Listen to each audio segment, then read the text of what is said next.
Ang lalaking ito ay aksidenteng napadpad sa lugar na puro babae. Sinambo siya ng magagandang babae at tinrato pa siya na parang hari. Sa panahong ito, ang biological warfare ay nagdulot ng pagkalipol ng mahigit kalahati ng mga lalaki. Tanging mga babae na lang ang natira sa mundo, tinalikuran nila ang magulong lungsod. Bumalik sila sa kalikasan at nagtayo ng bagong tirahan, iba sa lipunang patriarkal. Hindi sinusuportahan ng mga babae ang digmaan, nag-ukol sila ng pagsisikap sa siyensya at medisina, na nagpahaba ng buhay hanggang 150 taon. Habang ang mga babae ay nag-aaral tungkol sa pagpaparami, pinipili nila ang mga lalaki na may mga gene, mahusay na protektahan at alagaan, ngunit dahil sa mutated viro, lahat sila ay babae ang ipinanganak. Ang mga lalaking may masamang genes ay pinabayaan sa sibilisadong mundo. Wala silang kahit internet na magagamit, at ang isang poster ay ibinebenta sa hindi murang halaga. Ano kaya ang mangyayari sa ganoong lipunan? Sama-sama nating tuklasin ang mundong ito kasama ang ating bida. Si Rhoda ay isang 50 taong gulang na guro. Pagkatapos niyang kumain ng almusal, nagsuot siya ng damit na na-disinfect. Masaya siyang lumabas ng bahay, at may libreng kape pa sa kalagitnaan ng biyahe. Lahat sa daan ay relax, ngunit si Rhoda ay, dahil abala sa trabaho, hindi ko naisort ang basura. Direkta ko itong itinapon sa basurahan, kaya nahuli ako ng pulis at binawasan ako ng 5 puntos. Hindi ako nag-abalang sumakay ng sasakyan papunta sa trabaho. Umupo ako sa isang sasakyan, ito ang klase ni Rhoda. Ang sasakyan ay nagmaneho patungo sa labas ng lungsod, binuksan ng tagapagbantay ang protection. Ngayon, dadalhin ni Rhoda ang mga estudyante para mag-tour sa ligaw na mundo. Masayang kumuha ng litrato ang mga estudyante upang makita nila ang mga ligaw na tao. Dinala ni Rhoda ang mga estudyante sa isang guho. Isang estudyante ang nagtanong, ano ang hitsura ng mga lalaki? Lahat sila ay gustong masusing magmasid ngunit ito ay paglabag sa regulasyon ng no-man zone. Sabi pa ng mga estudyante, ano pa itong tinatawag na aktwal na pagmamasid? Pinapayagan lang silang mamasyal sa walang kwentang lugar na wasak. Si Rhoda ay mayabang, iniisip niya na siya ang pinakamahusay na guro sa no-man zone.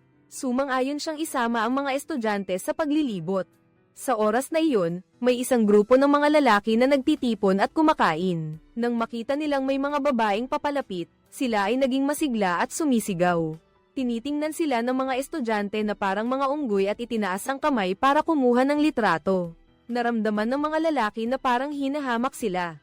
Isang lalaki ang lumapit, hinubad ang kanilang damit para ipakita ang kanilang ari. Ang mga estudyante ay labis na naaliw. Akala nila na ang mga unggoy ay nagpapatawa sa kanila.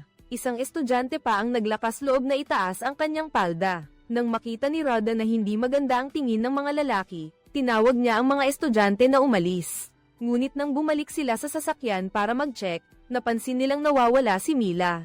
Si Mila ay nakatingin sa isang pato, kaya nagmadaling lumapit si Rhoda. Tinanong ni Mila kung ano iyon, at hindi rin alam ng guro kung anong hayop iyon. Sa sandaling iyon, may isang lalaking tumakbo at sinaksak ang leeg ng pato. Ang dalawang labis na natatakot sa labas ay biglang may lalaking lumapit. Pinagmasdan niya at dahil walang tao ay tumayo siya sa isang lugar para umihi. Samantala, ang taong pumutol sa leeg ng pato ay nagmadaling hinayla sina Rhoda at Mila. Para magtago sa likod ng pader, nagkatinginan ng dalawa at tila nag-aapoy ang kanilang pag-ibig. Ang lalaki ay palihim ding inamoy ang buhok ni Rhoda. Sa sandaling iyon ay umalis na ang lalaki sa labas. Tumayo si Rhoda para magpasalamat, ngunit hindi napigilan ng lalaki na halikan si Rhoda. Siya ay natakot at agad na hinaypan ang sipol. Ang tunog ng sipol na ito ay makakaapekto sa lalaki. Sinamantala ni Rhoda ang pagkakataon para tumakas. Hindi niya inaasahan na paglabas niya ay may ilang lalaki ang hamuli sa kanya. Dinala si Rhoda sa harap ng pinuno na si Maeznik. Ang lalaking nakatabi niya ay humawak sa binata, na si Gera kanina. Nagpasya siyang makipaglaban kay Maeznik. Naglaban silang dalawa para malaman kung sino ang mananalo. Ang mananalo ang magkakaroon kay Rhoda. Pinaplaban ni Maeznik ang pinakamataas sa kanila at pinayagan si Gera na mauna. Itinaas niya ang kamay para sampalin ngunit walang epekto sa matangkad. Lahat ng nasa paligid ay tumawa, sunod namang sumuntok ang matangkad. Itinaas niya ang kamay para sampalin si Gera, mabilis na umiwas si Gera at sinampal ang pinuno sa mukha. Agad siyang natamba sa lupa, sinabihan ni Gera si Rhoda na tumakbo na habang siya naman ay tumakbo sa ibang direksyon. Nang bumalik si Rhoda, inilabas ng sasakyan ang proteksyon laban sa mga lalaki. Habang si Gera ay nagtago sa bahay ng lolo niya, mabilis siyang sinundan ng mga tulisan. Sinabi ng lolo na tumakbo na si Gera, isang tulisan ang sumugod at talagang natamba.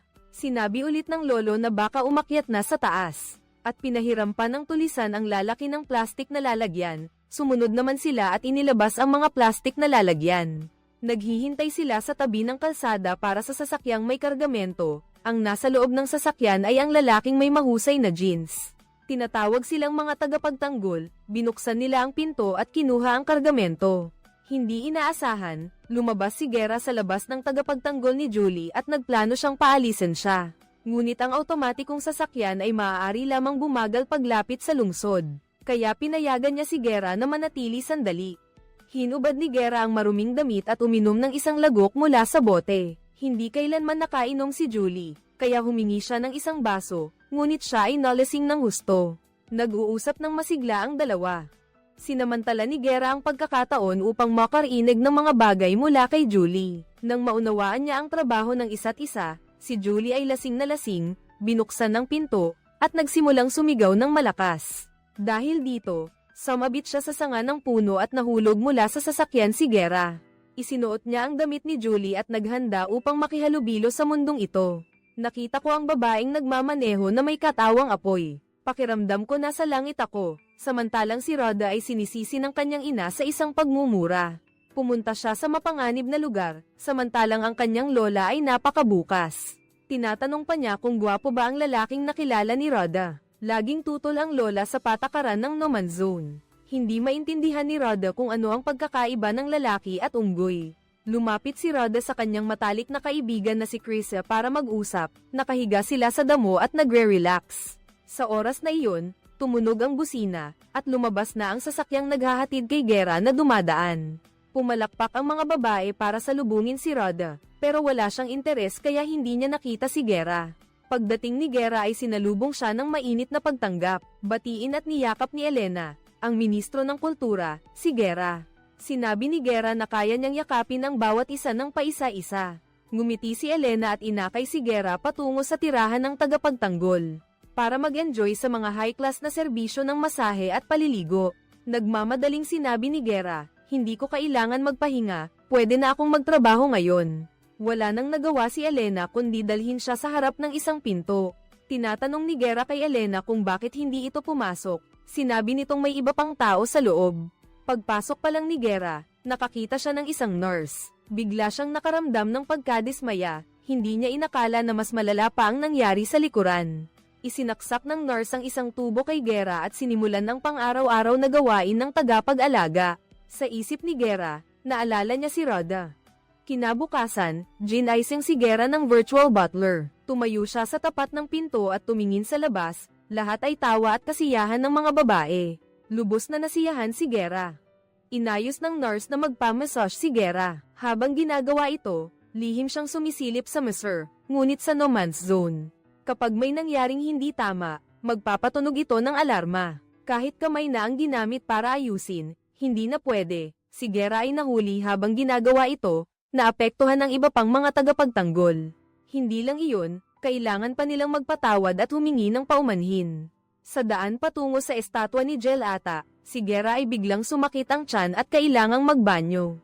Kailangan pa rin niyang magulat bago tumakbo sa pribadong espasyo para gawin ito. May mga taong nakakita nito at itinuring itong napaka-normal. Sila ay parang mga asong sinanay. Hindi nagtagal, dumating sila sa harap ng estatwa ni Jelata. Siya ay lumuhad para humingi ng tawad kay Jelata, at nang hindi nakatingin ang nurse, inaya niya ang iba na pumunta sa swimming pool. Kahit pa mahuli sila, hihingi lang sila ng tawad sa estatwa. Si Jelata ay lalong nagiging matapang, at nakisali pa sila sa pag-iihaw ng isda. Ngunit hindi inaasahan, ang usok ay nagpatunog sa alarm, at isang maitim na ulap ang dumating para apulahin ang apoy. Sila ay muling nahuli at kailangang humingi ng tawad, at bukas ay kailangan nilang pumunta sa museo ng patriarka para magpataw ng parusa. Hindi nila sinisi si Gera, dahil ito ang unang pagkakataon na natikman nila ang lasa ng kalayaan. Nagpasya silang gawing pinuno si Gera, at ipinamahagi niya ang kanyang alak sa lahat. Kasabay nito, si Julie ay dinala sa tirahan ni Gera. Tinatanong ni Maesnik si Julie pero hindi niya sinabi kung nasaan si Gera. Dahil dito, nagalit ito at binasag ng kalaban ang isa niyang daliri. Pinahubad pa ni Myasnik ang pantalon ni Julie. Ngunit ang sumunod na eksena ay nagpanganganga sa lahat, dahil ang napiling tagapagtanggol ay napili ng napakaingat. Kailangan din niyang maging mas mahusay kaysa sa iba kahit na nasa isang sirang lugar. Ngunit ang mga lalaki ay patas, natalo ni Julie si Myasnik sa unang ranggo. Sa talaan, pinayagan muna ni Lolo Guerra na manatili si Julie at nagpadala pa ng tao para gupitan siya. Kailangan lang maghintay ng isang linggo bago ibigay ang mga kalakal sa no man's zone. Pagkatapos ay ibabalik si Julie sa nag-iisang babae na nakikipag-ugnayan kay Julie, si Myasnik. Nang makita niya ito, sinadya niyang inisin ang malaking lalaki. Sinabi niya sa lalaki na haminin si Julie, ngunit sa hindi inaasahang pagkakataon, si Julie ay talagang napakalakas. Nakatanggap siya ng isang sampal ngunit nakatayo pa rin siya, at tinalo pa niya ang malaking lalaki sa lugar ni Rhoda. Sa oras na ito, siya ay labis na nag-aalala kung makikipag-ugnayan siya sa mga primata. Kung ireklamo siya ni Mila, magiging napakaseryoso ng kahihinatnan. Mabilis na naganap ang pagdinig sa kaso ni Rhoda, at lumitaw ang isang hukom na nakasuot ng matingkad na pulang kasuotan. Ayon sa tradisyon ng no man's zone, ang pagtatanggol at pag-uusig ay parehong kinakatawan ng kanilang ina. Kung ang ulila ay walang ina, maaari siyang humingi ng isang tao na kumatawan sa kanya. Sa puntong ito, inakusahan ng ina ni Mila si Rhoda na pinilit ang kanyang anak na pagmasdan ang mga primata sa malapitan. Ngunit ang ina ni Rhoda ay hindi nag-alala, sa batas ng no man's zone mayroong isang probisyon. Basta't ang resulta ay maayos na naayos, ang lupon ng paglilitis ay hindi na magtatanong ng pananagutan. Ginagamit nila ito upang mapanatili ang 73% na rate ng pagpapalaya sa mga inosente. Inakala nilang malapit na ang tagumpay. Ngunit gusto ng ina ni Rhoda na bigyan siya ng aral upang maiwasan niya ang mga primata. Huwag na sanang ipagtanggol pa si Rhoda. Ayaw niyang tumayo at ipagtanggol ang sarili niya. At ay extract ang video noong araw na iyon para patunayang kusang loob na nagmasid ang mga estudyante sa malapitan. Nang ideklarang inosente si Rhoda, hindi inaasahan na magtataksil si Krisa. At inakusahan siyang humalik sa unggoy, hinatulan siya ng hukom na magsilbi sa komunidad ng 80 oras. At binigyan ng 20 puntos ang nagsumbong, lalo pang kinamuhian ni Rhoda ang mundong peke na ito. Kinabukasan, pumunta si Rhoda sa tirahan ng tagapagbantay para magsilbi. Hindi inaasahang nakita niya si Guerra doon, agad siyang nakilala ni Rhoda pero hindi niya alam kung bakit ito naroon. Natakot si Guerra na mabunyag ang pagsisinungaling niya, kaya sinabi niyang masakit ang paa niya at pumunta sa medical room para umiwas. Ngunit pagkatapos ay patuloy siyang sumisilip kay Rhoda. Ang ibang mga gwardya ay walang anumang konsepto ng pag-ibig sa pagitan ng lalaki at babae. At labis na kinamumuhian si Guerra dahil sa pagkahumaling niya sa babae. Pagkatapos ay pumunta sila sa Museo ng Patriarka upang bisitahin si Rhoda. Sinamantala niya ang pagkakataon upang tanungin si Guerra, ngunit mariin itong itinanggi. Sa totoo lang, hindi niya gustong isumbong ito. Hindi siya ang uri ng tao na magtataksil sa iba para lang makakuha ng puntos. Habang naglilibot, ang gwardya ay hindi lamang hindi umamin sa pagkakamali, ngunit nagpakita rin ng hindi naangkop na pag-uugali nang makita niya ang mga pahina ng lumang mundo. Nasaksihan ito ni Guerra nang sila ay bumalik sa lugar. Ipinaliwanag ni Guerra sa kanila na ang mga lalaki ay laging naaakit sa mga babae. Kaya may karapatan silang magmahal ng malaya, ngunit ang tagapagtanggol ni Yuli ay medyo may kinikilingan. Hindi niya maintindihan kung ano ang pag-ibig kaya tumakbo siya para hanapin si Rhoda at pinilit siyang habarin ang kanyang damit, ngunit dumating si Guerra sa tamang oras para pigilan si Yuli. Ito na ang pangalawang beses na iniligtas siya ni Guerra, kaya mayroon na rin siyang magandang impresyon sa kanya. Nagpakilala ang dalawa, at mabait na pinaalalahanan ni Rhoda si Guerra, na umalis na sila pagkalipas ng kalahating oras. Kung hindi, isusumbong kita kay Guerra. Nang marinig ito ni Guerra, tumakbo siya, ngunit napapalibutan siya ng mga gwardya. Hindi ganoon kadali ang lumabas. Sa oras na ito, sa labas, si Myasnik dahil sa inggit kay Julie. Inanyaya niya ito sa isang liblib na lugar at pinagmalupitan ng kanyang mga tauhan. Mas mabuti pa na umalis ka at huwag nang bumalik. Hindi inaasahan ni Julie na makakakuha siya ng maraming pagkain. Ngunit ang mga tauhan ay lubos na tapat kay Myasnik. Kinuha nila ang bakal na pamalo at inatake si Julie, ngunit nabali ang pamalo at siya ay walang gallows. Ngunit hindi siya nagalit at tinipon ng lahat. Naniniwala siyang mali ang ginawa ni Myasnik sa pagpapaliwanag ng konsepto ng pagkakapantay-pantay sa kanyang mga tauhan. Pagkatapos ay bumalik sila sa paghahanap ng pagkain. Ngunit hindi alam ng mga tauhan na may kailangang pag-usapan. Ang paggamit ng expired na lalagyan ng pagkain na ikinamatay ni Julie, hindi inaasahan na may isang grupo ng mga nagmamaneho ang dumating. Bumaril at bumasag ng bote ng alak para magpakita ng lakas. Sa sandaling iyon ay bumalik si Julie at pinaalis sila. Pagkatapos nito ay may nangyaring hindi inaasahan. Ang pinuno ng No Man's Zone na si Leah ay nagkaroon ng relasyon kay Myasnik. Kaya alam niya na pinalitan si Julie. Nalaman ni Leah ang pagkakakilanlan ni Gera at inutusan ng kanyang mga tauhan na i-activate ang alarma. Lumapit si Gera kay Rhoda at sinabing hindi siya makatakas. Sa sandaling iyon, lahat ng ilaw ay naging pula at naglabas ng babala ang mga loudspeaker. Na lahat ay agad na umuwi at hindi na lumabas. Umuwi ang lahat maliban kina Rhoda at Gera na nagtago sa likod ng mga damo.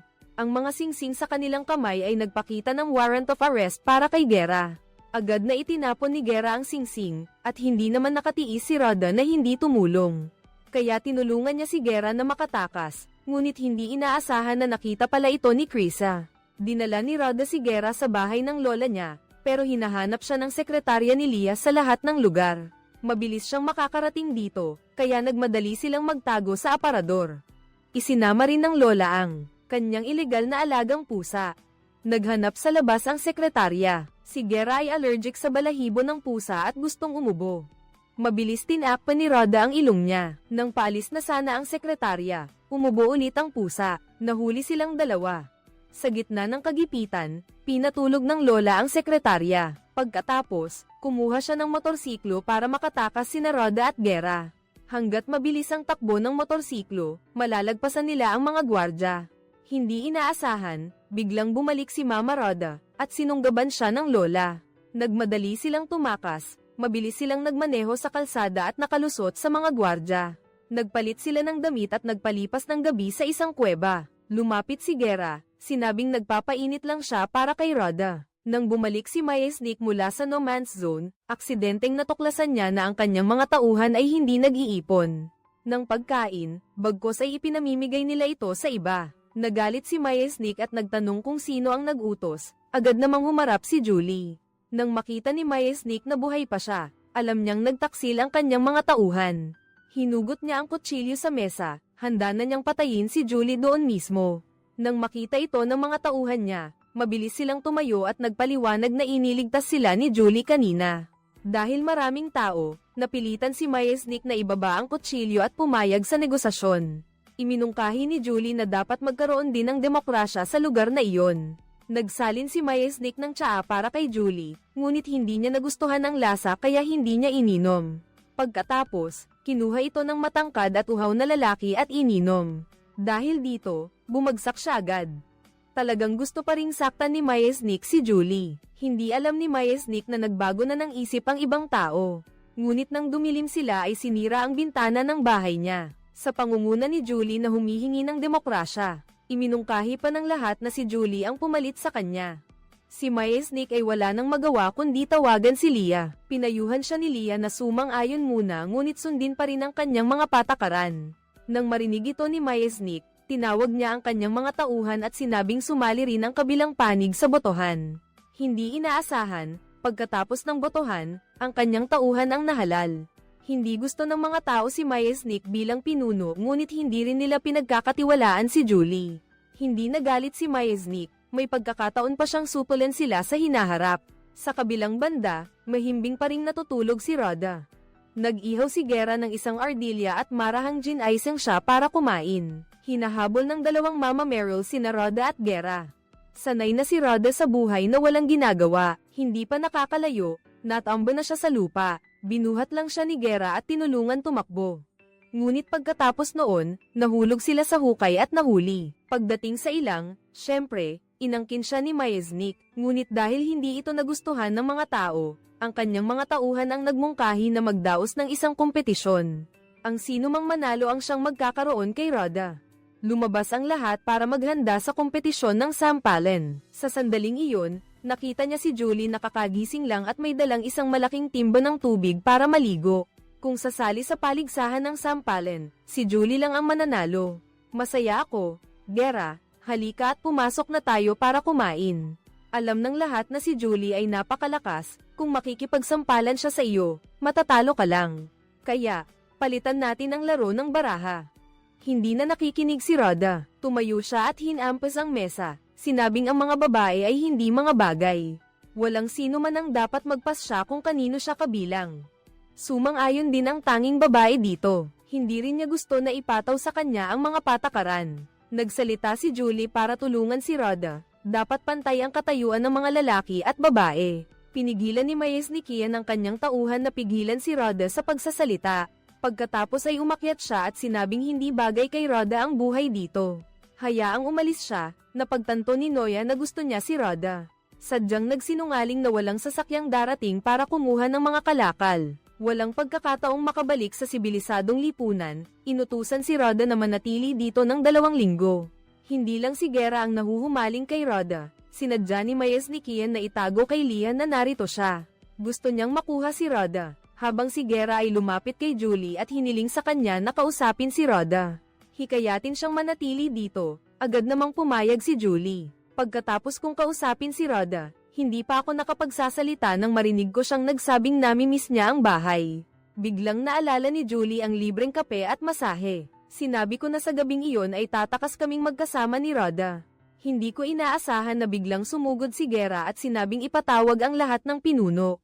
Idineklara ng tulisan na mula ngayon ay magtatatag siya ng bagong batas para sa ligaw na lugar. Gagamit siya ng kaakit-akit na kondisyon para sumang-ayon ang lahat. Ngunit may isang espesyal na probisyon sa batas. Ito ay ang pagpapasuko ng mga tauhan ng tulisan ng kapangyarihan kay Maesnik. Ang mga tao ay walang kamalay-malay kaya't naglagda sila. Pagdating ng gabi, nag-usap sina Julie at Rhoda tungkol sa plano nilang pagtakas. Nagmadaling kumuha ng alak si Julie para uminom dahil hindi na sila makakainom pagkaalis nila rito. Pinainom ni Julie si Rhoda, at pagkatapos nilang uminom, nahilo sila. Nais sanang saktan ni Julie si Rhoda ngunit tinanggihan siya nito. Ayaw ni Julie na may pumipigil sa kanya kaya sinubukan niyang pilitin ito. Nang dumating si Gera, nakita lang niya si Julie na nakayakap sa bata at nakahandusay sa kama. Nang lumabas siya para hanapin si Rhoda, nakita niya itong nakaupo ng malungkot mag-isa. Kahit si Julie ay hindi siya nirerespeto. Talagang walang mabuting lalaki sa mundo. Nang makita yun ni Gera, mabilis niyang sinabing hindi siya katulad nila. Ibinigay niya ang kanyang jacket kay Rhoda, at hindi lang iyon, nagdala pa siya ng inihaw na manok para rito. Ito ang unang beses na nakatikim si Rhoda ng ganoong masarap na pagkain. Nasiyahan siya sa mga bagay na hindi pa niya nagagawa noon, lalo na tungkol sa pag-ibig. Nang marinig ito ni Gera, sinabi niyang ang pag-ibig ay maaaring magsimula sa halik. Agad namang hinubad ni Rhoda ang kanyang damit at sinabing, kahit ano pa ang gusto mong gawin. Nang akmang lalapit na si Gera, biglang sumingit ang ina ni Rhoda. Hindi alam kung paano niya nagawa, ngunit naibalik niya ito sa no man's zone. Kasama na ang pagbalik ni Gera. Bumalik sina Rhoda at Gera sa no man's zone kasama ang ina ni Rhoda. Pagdating pa lang ng sasakyan ay binaril si Gera at nawalan ng malay. Naging pala, nakipagkasundo si Rhoda sa ina kay Lian na kapag naibalik lang si Gera para harapin ang parusa, maaaring mapawalang sala si Rhoda nang magising si Gera. Natuklasan niyang nakatali siya. Nagdesisyon ng hukom na ipapatay siya ngunit napakamakatao ng no man's zone. Mas maganda pa ang kondisyon sa kulungan kaysa sa 5 bituing hotel. Pinayuhan siya ng virtual butler na I-enjoy ang huling oras niya sa buhay. Binuksan ni Gera ang pinto at nakita niyang walang gwardya sa harapan. Nang may dumaang nagbibisikleta, mabilis siyang tumakbo patungo sa bakod na agad namang itinaas. Pagkatapos, in-anesthetize siya ng pulis. Walang makakatakas sa kulungan dito. Nang magising si Gera, nakatali siya sa upuan at inihahanda na para sa lethal injection. Sinabi ng hukom na sa loob ng 2 oras ibibigay ang pangalawang iniksyon. Nang marinig ito ni Rhoda, nagmadali siyang umakyat at hinalikan si Gera sa harap ng lahat. Ang ibang tao ay nasusuka sa nakita nila, ngunit si Rhoda ay nasa loob na ng bahay. Baka naman peke lang ang nangyari kanina. Dumating si Krisa para hanapin si Rhoda at binuksan pa ang TV. Ang TV ay nagpapakita ng eksena kung saan naghahalikan sina Rhoda at Gera. Pala, ang mga nakita kanina ay pawang imahinasyon lang ni Rhoda. Binura ng no man's zone ng parusang kamatayan sa kanila, pinatulog lang nila si Gera. Peking parusa lang ang inabot niya, Ipapadala ang mga imahe sa isip ni Gera. Hinanap ni Rada ang mga tagapagtanggol at nakiusap na tulungan siyang iligtas si Gera. Lahat ay nagmamahal sa kanya at tiniyak na tutulungan siyang makalaya si Gera. Hayagan na nagrebelde ang mga tagapagtanggol, sinabing kung hindi nila palalayain si Gera, tatanggi silang magbigay ng sperm. Hindi alam ni Gera na nakulong siya sa virtual world. Niyakap niya si Rada at hinalikan ng mariin. Hindi niya inaasahan na pagkatapos ay bigla siyang itinulak nito at nagsimulang mag-anunsyo. Ang mga tao sa paligid ay pumalakpak pa. Nagtaka si Gera kung ano ang nangyayari.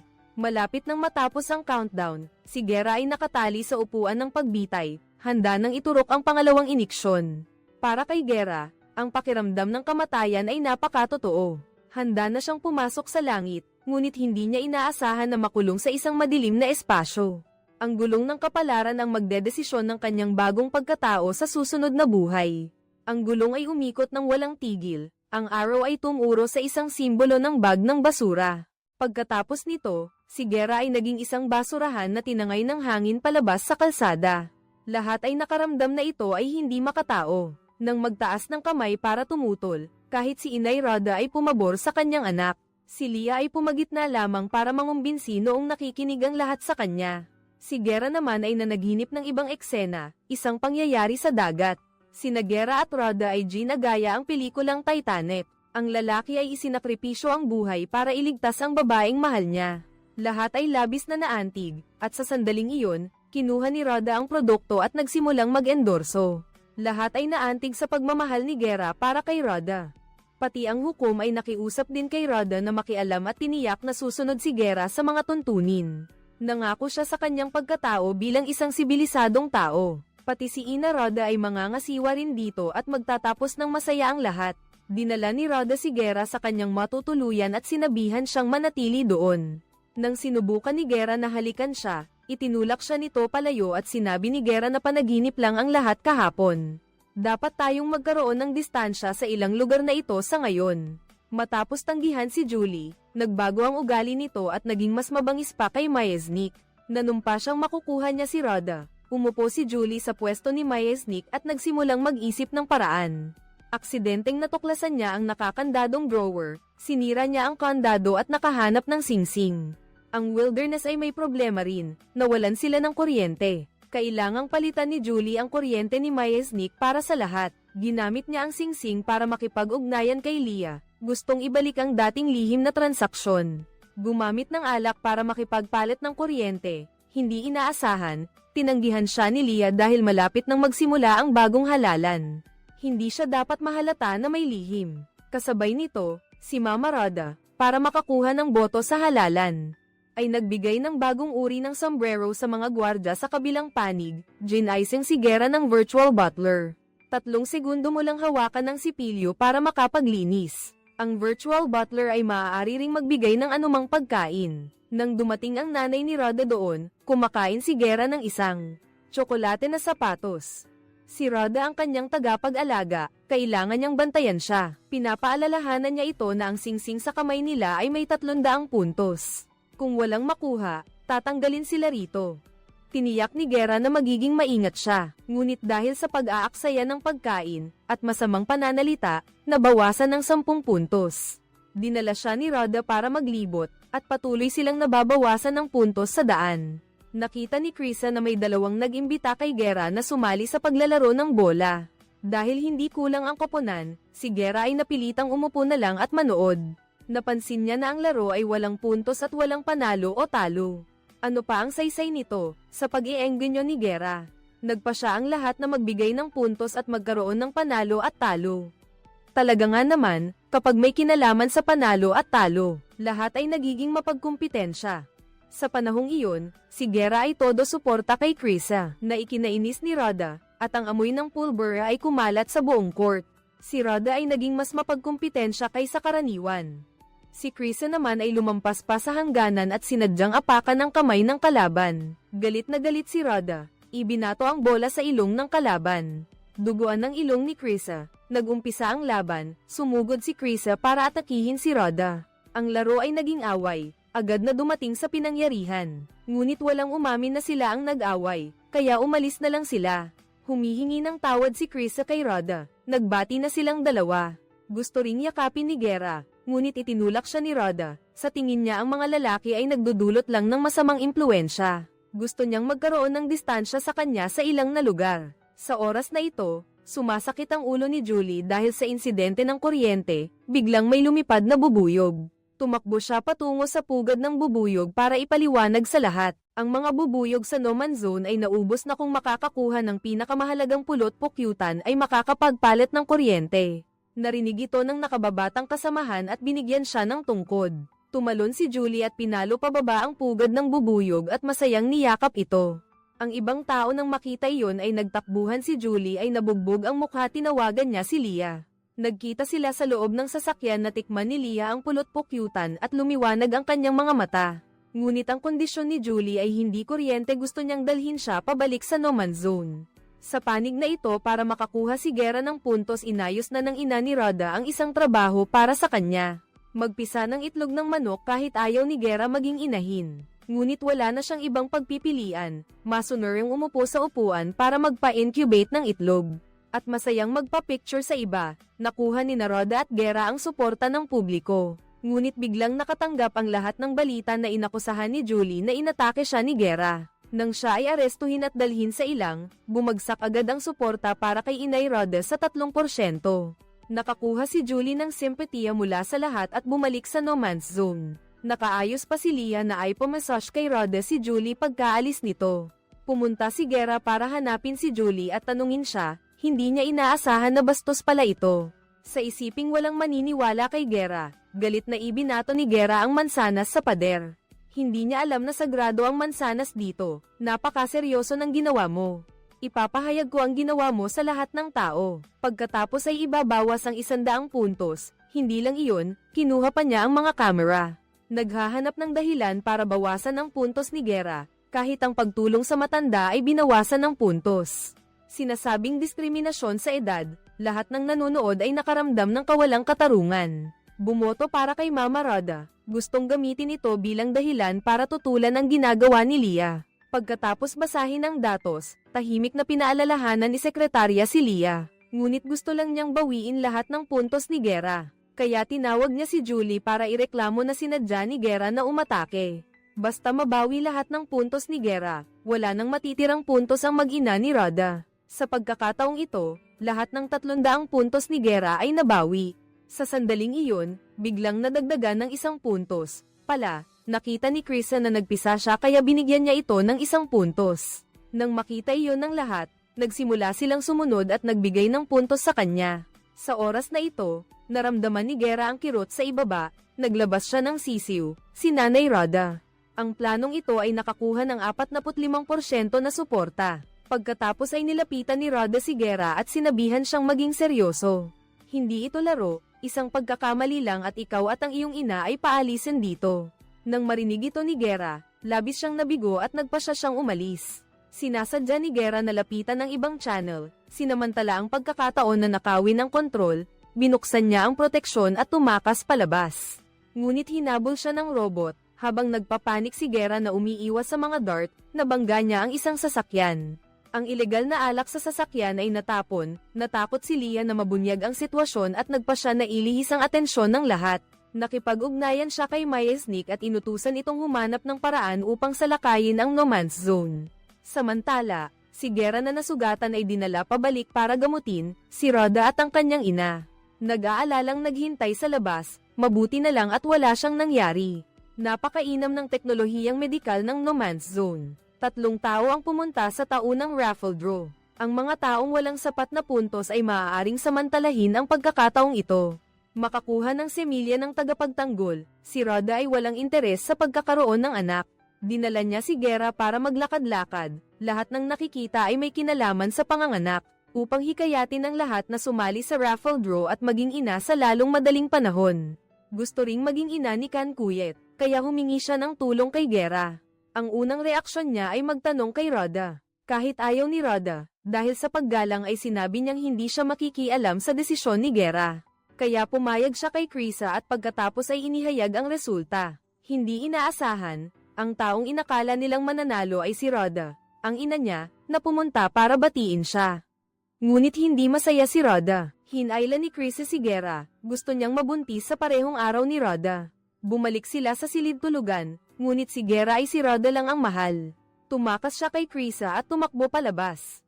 Nakita siya ni Rhoda kaya tumanggi siya. Ang palaka ay nakakuha ng pagkakataon at lumapit kay Gera.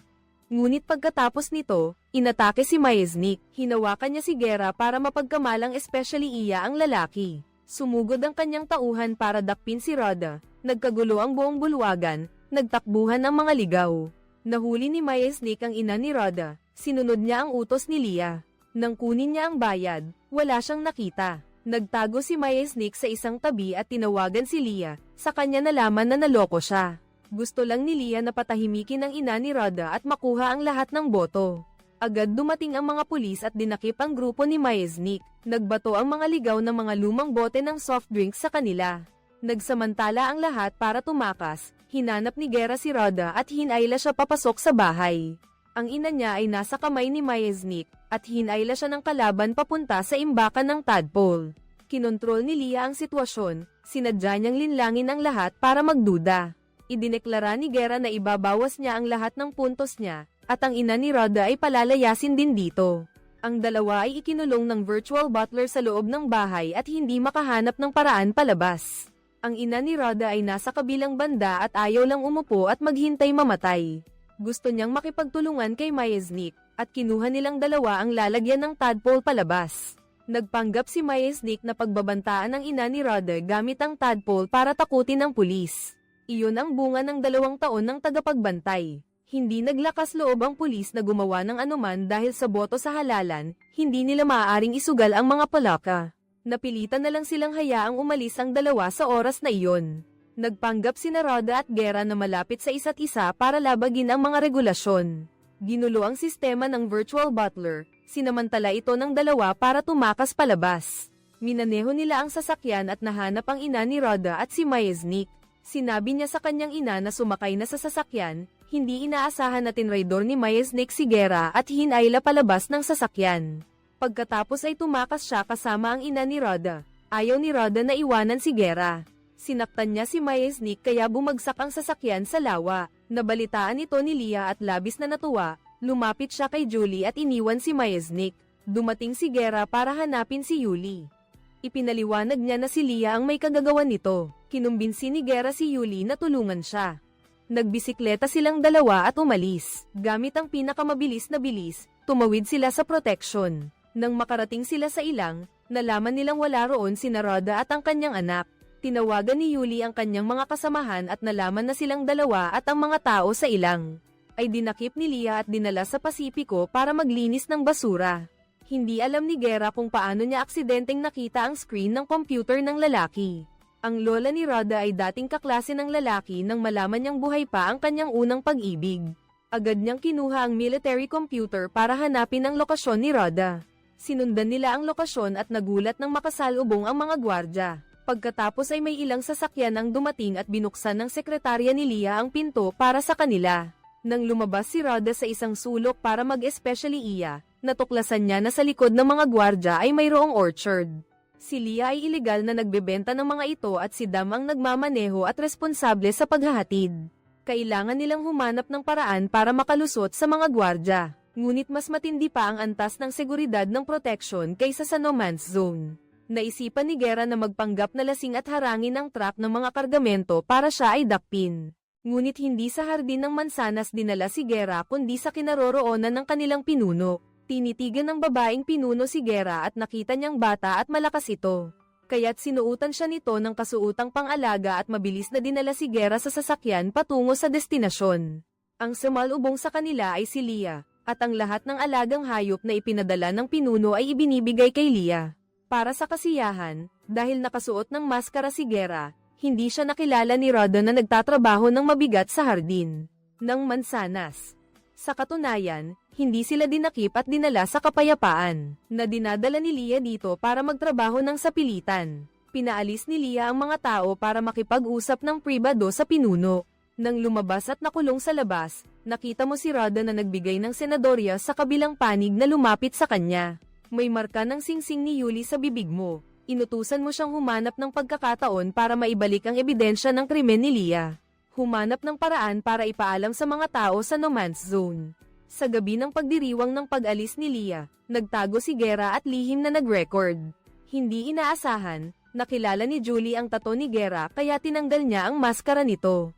Nang makita iyon ni Leah, agad niyang itinulak si Guerra at tumama ang ulo nito sa mesa. Si Rhoda na nasa ibaba ay natuklasan din, hinuli siya ng driver at ni Guerra. Kinuha ng sekretarya pabalik ang singsing ni Rhoda, natuklasan na may nakatagong litrato sa loob at ipinadala ito sa isang tao sa no man's zone para hindi ito mahalata. Susunugin ni Leah ang orchard, hindi makakatakas kahit ang mga nakakulong dito. Ang nakatanggap ng litrato ni Rhoda ay si Krisa. Ipinapakita niya ang larawan sa harap ng lahat. Nagmamadaling bumalik si Leo para magpaliwanag na ito ay na-edit na larawan. Dahil napakaseryoso ng pangyayaring ito, ang pinuno ng no man's zone ay pumunta para mag-imbestiga. Mananatili ako rito para mag-imbestiga, nag-aalalang sinabi ni Leah sa kanyang nakatataas. Ang pinuno ay nag-utos na imbestigahan ang lahat ng account. Nagmadaling umiwas si Leah sa pinuno at sinira ang mga ipinagbabawal na bagay sa opisina. Hindi nakahanap ng ebidensya ang pinuno at nagplano siyang magsagawa ng malawakang pag-iimbestiga bukas. Sa kabilang banda, nagtatrabaho pa rin si Rhoda sa hardin ng mansanas.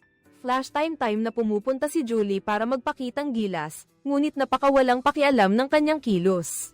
Ang lola niya naman ay nakikita itong magandang pagkakataon. Sinabihan niya itong magpakitang gilas kay Julie at humanap ng pagkakataong makatakas. Sinunod ni Rhoda ang utos ng lola niya at sinadyang akitin si Julie. Talagang nahulog siya sa patibong at inanyayahan niya itong pumasok sa tolda. Ngunit wala siyang gana makipagkwentuhan. Sinabi niyang malapit nang masunog ang lugar na ito. Ang kagyat na kailangan gawin ay umalis dito. Alam niya ang 100. Habang nagsasalita, biglang sumugod si Guerra at pinatulog si Julie. Ang mahalagang koneksyon ay naputol. Si Rhoda at Guerra ay hinayla palabas ng driver. Sa sandaling iyon, isang truck ng basura ang lumitaw. Tumalon sina Myesnik at ang lolo. Lumabas na si Myesnik ay sinamantala ang truck ng basura para makatakas. Ngunit si Myesnik ay umibig kay Inay Rhoda kaya bumalik siya para iligtas ang tao. Binitag niya ang binti ng driver, sumigaw ng kalupitan, at dinakip ang kaaway.